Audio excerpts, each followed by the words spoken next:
welcome to the program. I'm Alma Angeles and you're watching Eagle News International. For the headlines. Tonight's headlines paint a picture of escalating tensions worldwide. In the Middle East, the aftermath of an Israeli airstrike on a Syrian-Iranian consulate has set the stage for potential retaliation from Iran, sparking fears of an imminent attack on Israel within the next 48 hours. 5 people were tragically killed and several others injured, including a young child, in a knife attack at a busy Sydney shopping center on Saturday afternoon. The attacker, who remains unidentified, was shot dead by a police officer at the scene. Meanwhile, in the Indo-Pacific, China's increasing assertiveness has prompted the United States to bolster alliances with nations like Japan, Australia, and India through groups like the Quad and AUKUS. Additionally, a new trilateral alliance between the U.S., Japan, and the Philippines has been forged, with President Biden hosting the inaugural summit at the White House. And back in the States, FBI Director Christopher Wray has sounded the alarm on potential domestic attacks, citing concerns over coordinated assaults similar to recent tragedies. And in a lighter note, get ready for an interstellar adventure as scientists unveil Clipper, a probe bound for Jupiter's moon Europa, home to a potentially vast ocean beneath its icy crust.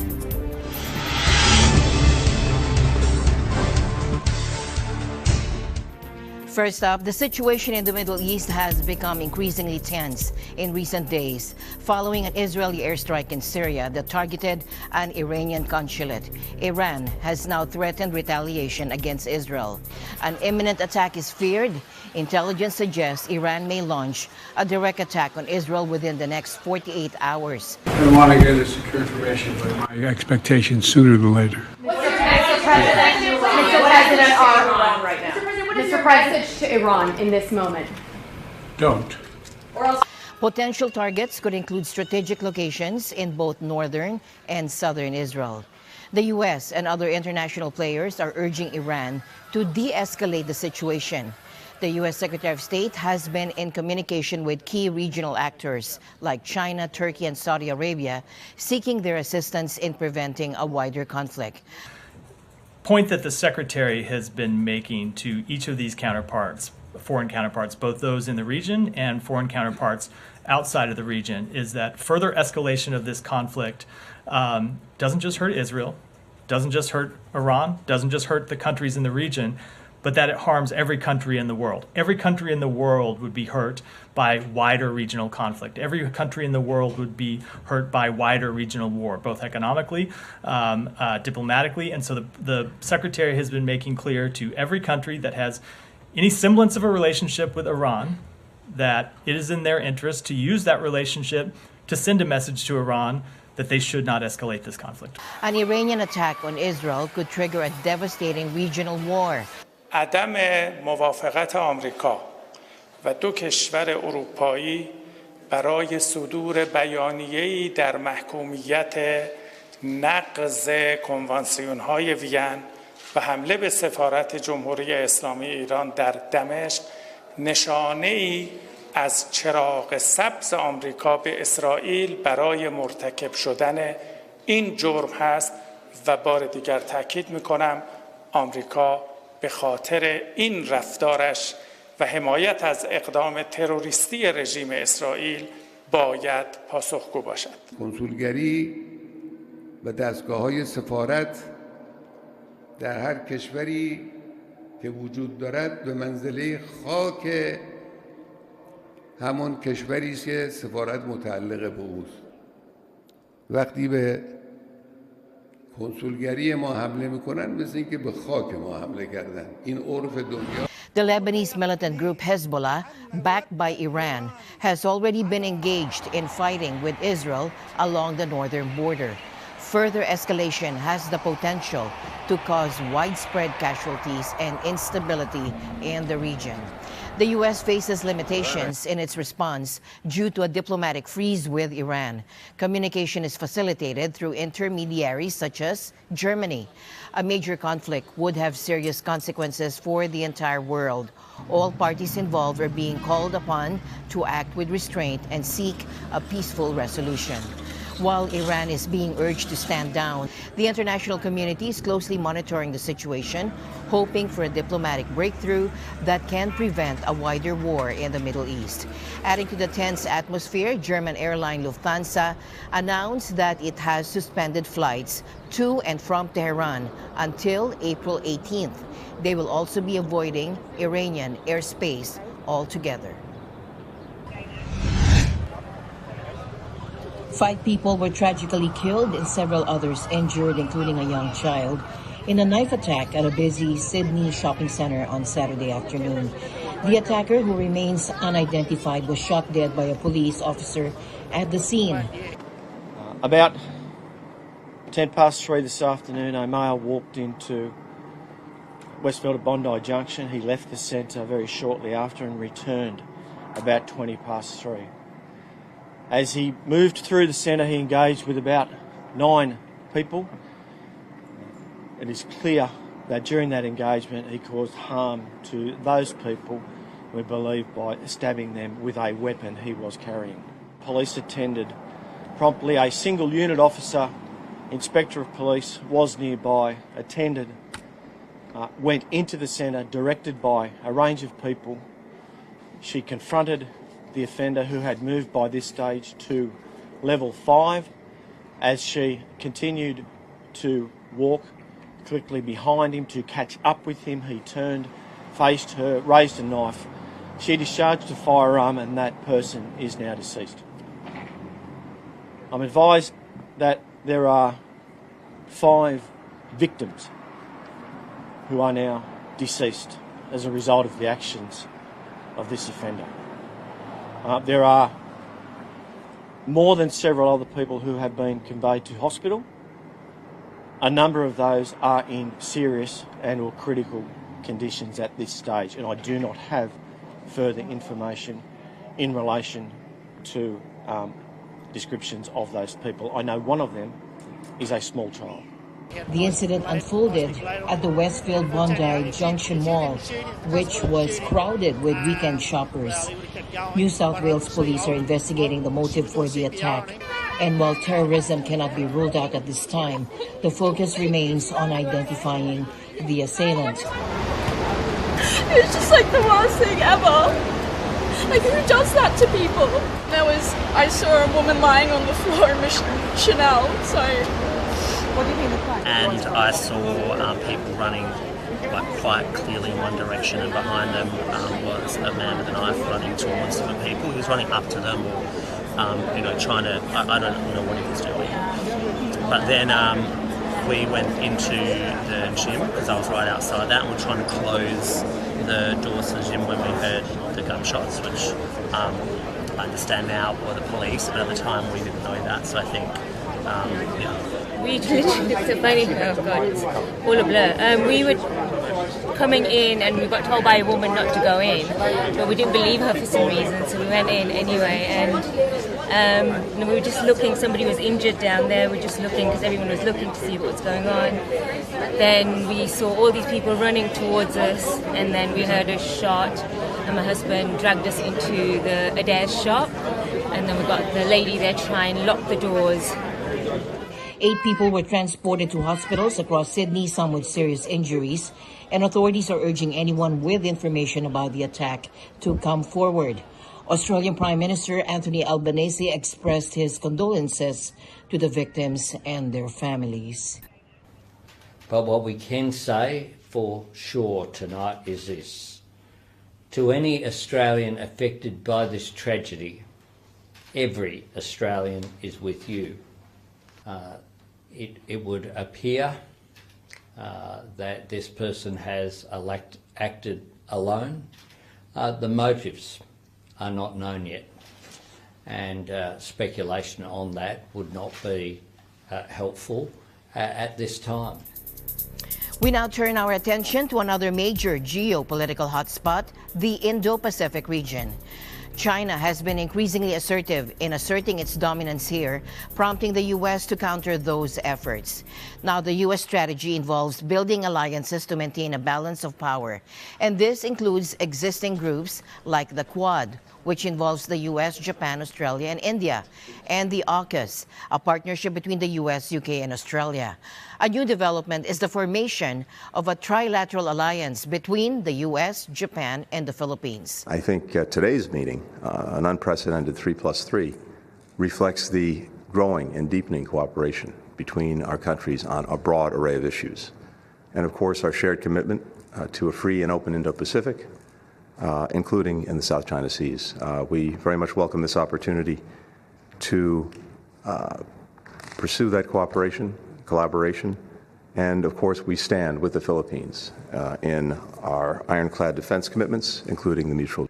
And today we'll discuss a whole-of-government vision for this alliance. We all know that our shared security relies on strong military bonds, shared economic opportunities, and robust people-to-people ties. I just wanted to mention that we attach a lot of importance to this meeting, especially in the light of recent developments in the South China Sea, especially China's escalation of its harassment, resulting most recently in the injury of 4 Filipino seamen. I think our meeting today will enable us to hopefully be in a better position to coordinate our responses, both diplomatic and on the defense and security fronts in relation to any actions the South China Sea, whether they're positive or negative, including in the Yunnan Shoal. President Biden hosted the first ever trilateral summit with his counterparts from Japan, Prime Minister Fumio Kishida, and the Philippines, President Marcos Jr. at the White House. Both Japan and the Philippines are long-standing security allies of the U.S., meaning the U.S. has a treaty obligation to defend them in case of an attack. Jeff Sanida reports from Washington, D.C. The much-anticipated trilateral summit between the U.S., Philippines, and Japan has now concluded here at the White House in Washington, D.C. Philippine President Ferdinand Marcos Jr., U.S. President Joe Biden, and Japanese Prime Minister Fumio Kishida discussed strategies that all three countries will implement to further the alliance of the three countries. Today, we mark a historic moment, the first ever leaders' summit between the United States, Japan, and the Philippines. And it's truly an honor to have you both here as we begin this new era of a partnership. The President mentions that there are three key areas where the three nations are deepening ties today. First, technology and clean energy. For securing our semiconductor supply chain, to expanding trusted telecommunications in the Philippines, to building the clean energy workforce, to expanding our cooperation across the entire board. Second, by deepening maritime and security ties in the region. And I want to be clear, the United States defense commitments to Japan and to the Philippines are ironclad. They're ironclad. As I've said before, any attack on Philippine aircraft, vessels, or armed forces in the South China Sea would invoke our mutual defense treaty. Third key area that Biden mentions is the first economic charter in the Philippines and in the Indo-Pacific as part of the G7's partnership in global infrastructure investments. I'm proud to announce we're launching an economic corridor in the Philippines as part of the G7's partnership for global infrastructure and investment. This is the first corridor in the Indo-Pacific. It means more jobs for people across the entire region. It means more investment in sectors critical to our future: clean energy, ports, railroads, agriculture, and much more. Meanwhile, Marcos says the summit is a shared vision of a stable, peaceful Indo-Pacific. He says it is a partnership for and not out of convenience nor of expediency. But this meeting can be just a beginning. Facing the complex challenges of our time requires concerted efforts on everyone's part, a dedication to a common purpose, and an unwavering commitment to the rules-based international order. We seek to identify ways of growing our economies and making them more resilient, climate-proofing our cities and our societies, sustaining our development progress, and forging a peaceful world for the next generation. Today's summit is an opportunity to define the future that we want and how we intend to achieve it together. Japan's Fumio says, amid this world that faces complex crises, multi-layered cooperation with allies and like-minded countries is important. Japan, the US, and the Philippines are maritime nations connected by the Pacific Ocean and are natural partners. We share fundamental values and principles and have supported regional economic development. In order to secure peace and prosperity in the Indo-Pacific, I hope to reaffirm our intention to further strengthen trilateral cooperation and to present the specific way forward through today's meeting. As the trilateral summit concludes, a renewed and stronger alliance between the Philippines, the US, and Japan has been reaffirmed as the three countries move forward in dealing with issues concerning the Indo-Pacific region. These include furthering the region's economy as the three nations commit to deeper cooperation. From the White House, here in Washington, D.C., Jeff Sanidad for Net 25 News. In the U.S., FBI Director Christopher Wray has expressed serious concerns regarding potential attacks on U.S. soil. But now, increasingly concerning, is the potential for a coordinated attack here in the homeland, akin to the ISIS-K attack we saw at the Russia concert hall just a couple weeks ago. Wray emphasized the urgent need for increased funding to counter threats not only from groups like ISIS, but also from state actors like China. We also need funding to counter the threat from the People's Republic of China, a government sparing no expense in its quest to hack, lie, cheat, and steal its way to the top as a global superpower and to undermine our democracy and our economic success. We need funding to counter cyber threats, certainly those from China, but also from a crowded field of sophisticated hostile nation-states and criminals, nation-states like Russia, Iran, North Korea. Wray underscored the heightened threat environment, citing ongoing conflicts overseas and the relentless efforts of foreign entities to steal intellectual property. An absolutely indispensable tool that Congress can give us in our fight against foreign adversaries is the reauthorization of Section 702 of the Foreign Intelligence Surveillance Act. It is critical in securing our nation, and we are in crunch time with our 702 authority set to expire next week. The FISA bill allows U.S. intelligence agencies to conduct warrantless surveillance of non-Americans abroad. However, he faced pushback from some congressional Republicans who questioned the necessity of the program and expressed concerns about potential misuse. Despite this, Wray emphasized the crucial role of FISA in protecting national security and called for bipartisan support in its renewal. So let me be clear, failure to reauthorize 702 or gutting it with some new kind of warrant requirement would be dangerous and put Americans' lives at risk.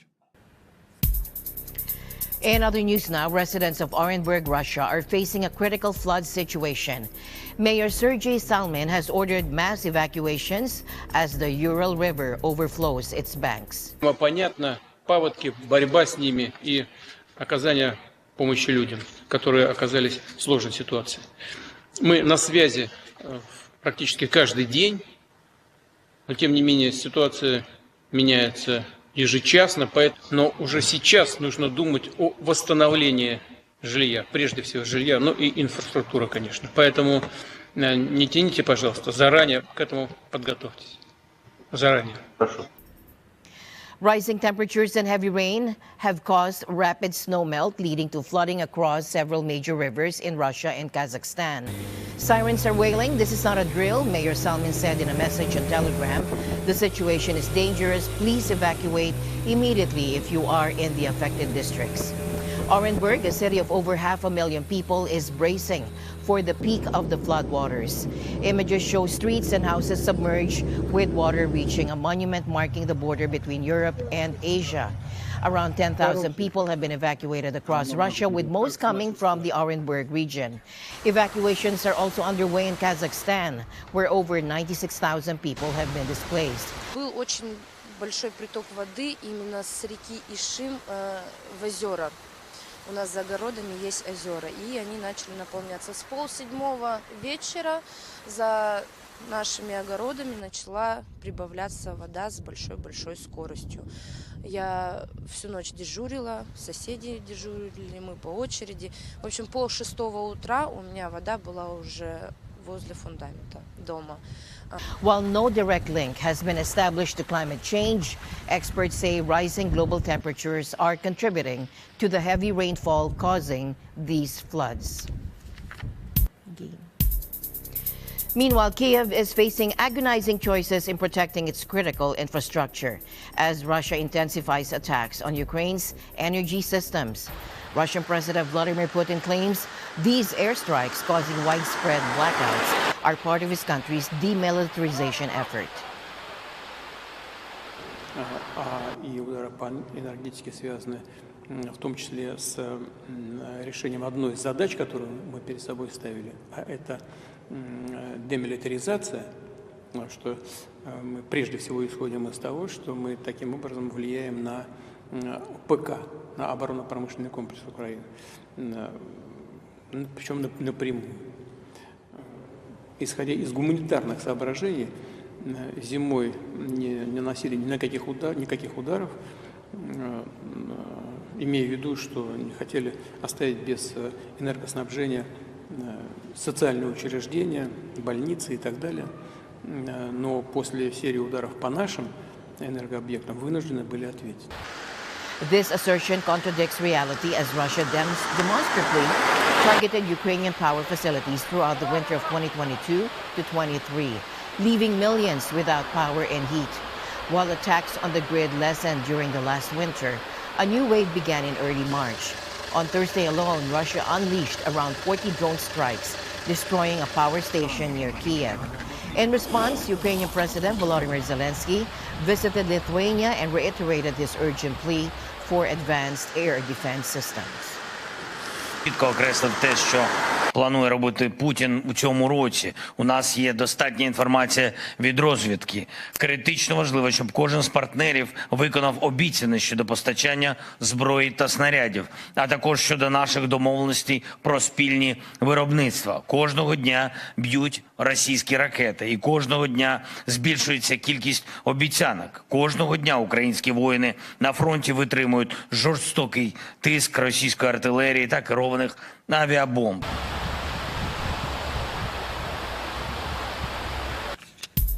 Our attention now shifts to Myanmar, where a civil war has intensified in recent months. The military, known as the Tatmadaw, seized power in a February 2021 coup, sparking resistance from armed ethnic groups. And these rebels have been making significant gains against the military. And yesterday, they secured a major victory. Rebel forces captured the town of Meyadi, located near the Thai border, forcing the Tatmadaw to withdraw. While the situation remains volatile, residents are fleeing across the border, raising concerns in neighboring Thailand. Thomas I. Likeness reports. Subsang says the government needs to prepare, needs to plan for a potentially large number of migrants from Myanmar. He says the situation cannot be ignored. People both sides, inside Myanmar and also inside Thailand, have been impacted by this incident. So that's why the Thai government need to get ready. Subsang says after seeing the lineups at the border, he's convinced there's the possibility of a mass influx of people coming into Thailand. Situation here is kind of the trigger that we need to have a serious concern about a situation that impact the Thai people. An immigration official says the number of people crossing into Thailand from Myanmar has increased to around 4,000 per day in recent days. That's more than double the usual number of around 1,900.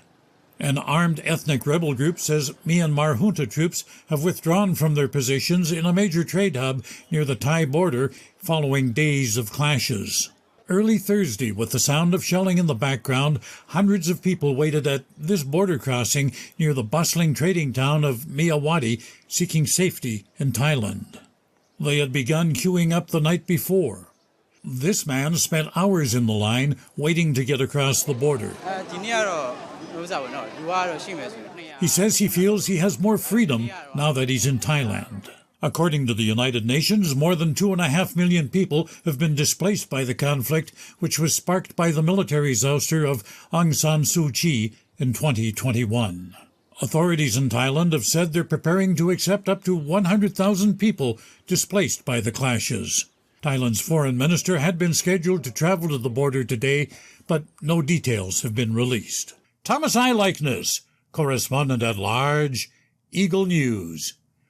We live in extraordinary times.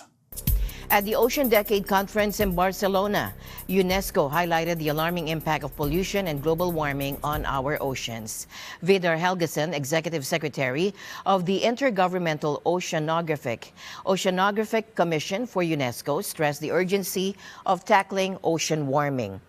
Tackling ocean warming is a burning issue. We already see the impacts of ocean warming. We see more extreme weather. We see ecosystems changing, moving, deteriorating in real time and at dramatic speed. And we also know that this is not the new normal. It would be the new normal if every climate emission stopped today. And we know it's not happening. Helgesen emphasized the rapid pace of change and the need for a stronger response. These changes happen so fast that we're not even able to keep pace with the impacts of the changes. And that leaves us with a lot of uncertainty, and it calls for a much stronger effort to observe and research in real time, and a much closer collaboration between science and policy making and action that we need desperately and fast. Helgesen's closing message delivered a powerful call to action. If I had one message to decision makers, presidents, prime ministers, and business leaders, I think it would be take a moment out of your busy schedule and look into the eyes of your kids or your grandkids. In Africa, Sudan has been engulfed in a brutal civil war for more than a year.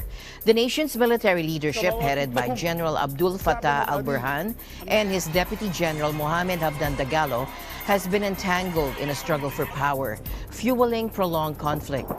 Despite diplomatic efforts, the violence continues unabated. Recent developments, however, indicate a significant shift in the conflict landscape. Iranian drones have emerged as a key player in Sudan's civil strife. According to reports, Iranian-made armed drones have been instrumental in altering the course of the conflict, aiding the Sudanese army in pushing back the rival paramilitary Rapid Support Force and reclaiming territory around the capital. This development underscores the strategic implications of Iran's involvement in Sudan's internal strife.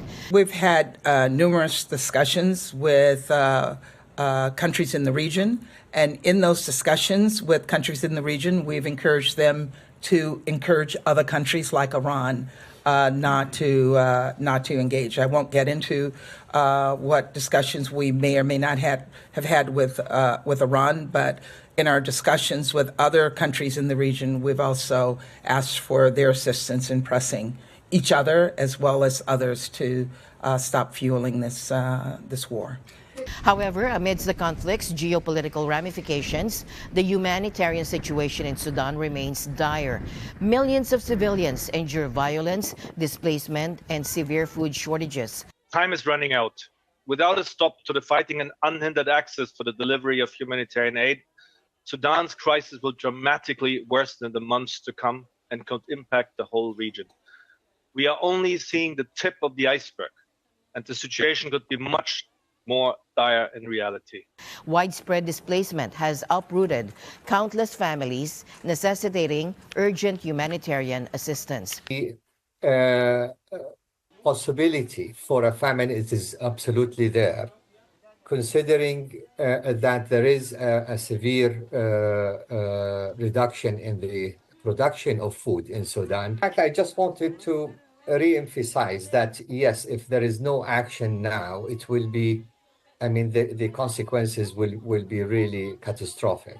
Yet, access to affected areas remains constrained, exacerbating the suffering of vulnerable populations.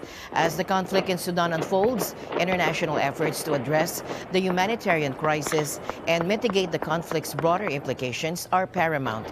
The stakes are high, not just for Sudan, but for the stability of the entire region. And finally, get ready for a cosmic adventure. Scientists just revealed a super cool probe named Clipper that's blasting off to explore Europa, a moon of giant planet Jupiter. And here's the crazy part, Europa has a giant ocean under its icy surface, maybe even bigger than all Earth's oceans put together. So, the Europa mission, we are going to explore Europa. It's an icy moon of Jupiter, about the size of our moon, with an ocean below it. We believe that it has more water than twice of all of Earth's oceans combined. We're going to explore this moon to assess habitability. Does it have an environment that could actually sustain life presently? Clipper won't find any little green men swimming around, but it will search for things life needs, like water and special chemicals. Well, let me clarify that we're not specifically searching for life with this mission. We're searching for the conditions that could allow an ocean to be habitable and Europa to be habitable. We're looking for water, we're looking for the right chemistry, and we're looking for whether the conditions for energy, the chemical energy of Europa's ocean could potentially be right to support metabolism. The Europa Clipper mission will orbit Jupiter, making about 50 flybys of Europa, as close as 25 kilometers, 16 miles or so, from the surface, to understand Europa's geology, its interior, its chemistry, whether it's geologically active. This mission has been years in the making, with hundreds of scientists working on it since the 1990s. It's a big project costing billions of dollars. So yesterday we went just into 6 months until launch. October 10th is the start of our launch. We have a 5.5-year trajectory that goes from Kennedy in Florida to Jupiter. Once we arrive, it's about 6 months to get into a harmonious orbit with Europa, and then 4 years for our primary science mission. So 10 years of flight once we launch. Sure, yeah. So the mission itself essentially started in the late 1990s with studies, but this mission was 2014 through the end of primary mission is 2034. So that 20-year period, NASA has put aside $5 billion for that effort in its totality. And right now we have about 1,000 people on it. At its peak, we had about 4,000 people across the United States and Europe working on it. By around 2034, Clipper will have finished its job, hopefully giving us amazing new info about alien oceans. As always, I'll end the day on a thoughtful note.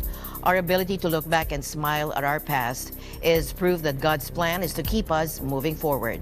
This has been Eagle News International. I'm Alma Angeles. Stay alert, stay informed, because we live in extraordinary times. Good night.